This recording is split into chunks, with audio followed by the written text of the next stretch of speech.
Hi folks, I'm Andy and welcome to the channel and today's video. I'm not really sure if this is a thing or it ever will be a thing or it ever could be a thing, but today we're going to see if we can run Cyberpunk 2077 for the cost of the game brand new. That's £49.95. Can we build a PC and get it to run Cyberpunk 2077? Let's find out. So first up, I should say really that this is a bit of fun. This is not a serious build. It's not something I would recommend in investing your hard-earned cash in to making a reality. It's a Sunday afternoon. I've got a bit of time on my hands and I thought we'd have a bit of fun. So let's jump into the build. Cyberpunk can be quite a demanding game to run, and there's been various reports, YouTube videos, technical videos, forums about the complexity of the GPU and the system required to run the game with respectable frame rates. But also there's been a few videos in there of lower end systems, older GPUs, which have presented playable experiences. So today we're going to put together this little PC I have here. It's a Red Cat X Office Tower. It's a 4th gen Intel i3 4130, 3.4 gigahertz.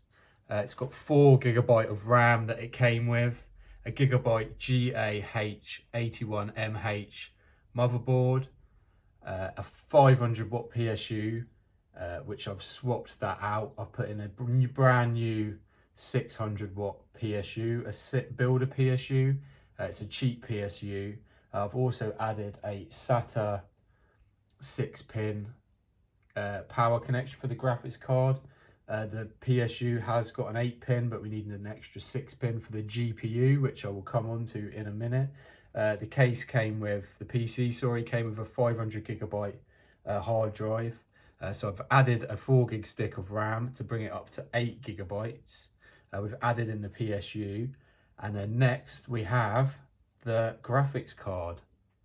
The graphics card is an Asus GTX 7770.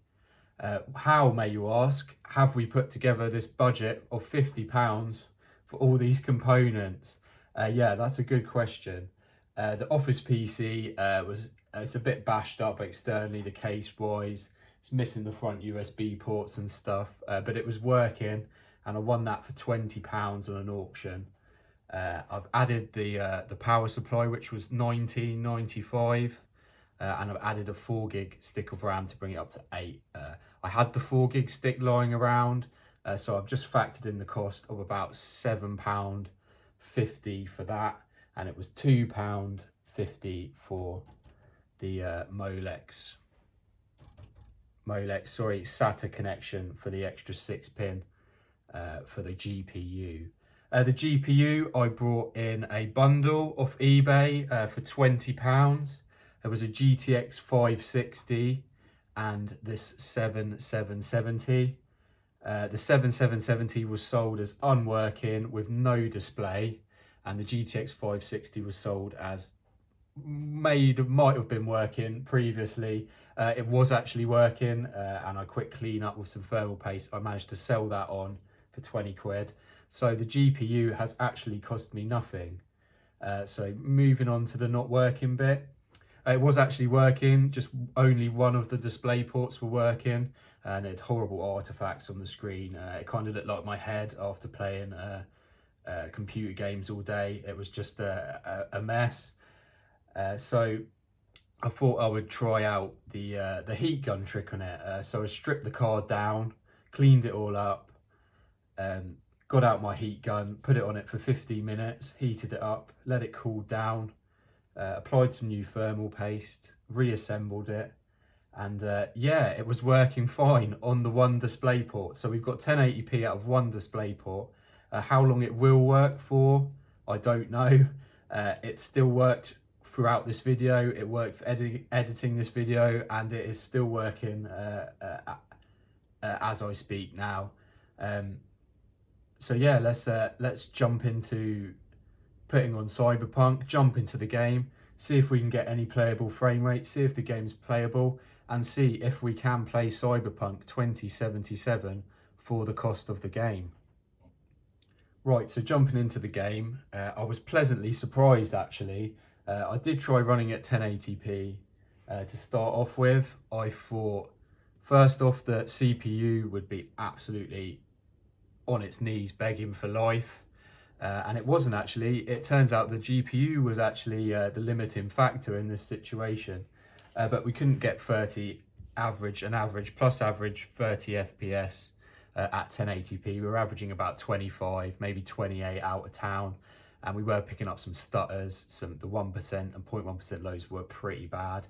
It was still playable. And if you didn't have the FPS counter on, you could have got away with it. But I found the best resolution to play at was 720p. We were averaging 32 FPS on that. That's over an hour's gameplay. I played some missions in Night City. I played a couple of missions out in Night City. We did some driving around, did some shooting. And yeah, so over an hour's gameplay at 720p, I managed to get 32 FPS average with 1% lows of 18 and 0.1% lows of 3. The 0.1% lows weren't too bad. There was a bit of stuff, but it wasn't really noticeable. And again, if I didn't have the Mizzy Afterburner running, it would have been a very playable experience. You know, I really wouldn't have noticed the drops below the 30 FPS. So yeah, I hope you've enjoyed this video. It was a bit of fun, again, I should say. Please don't go buying broken graphics cards and trying to expect them to work and putting them in random £20 desktops. But it is achievable, and I'm quite impressed with myself that we can actually run Cyberpunk 2077 for the cost of the game. So thanks for watching the video, folks. Please leave a like or a dislike. Tell me what you disliked about the video. Tell me what you liked about the video. Leave a comment to let me know if you're running Cyberpunk on any lower systems like this, or what systems you're running it on, and what experience you've had with your systems. Please subscribe to the channel to see weekly comment, and thank you very much for watching. Take care, and hopefully I'll see you soon.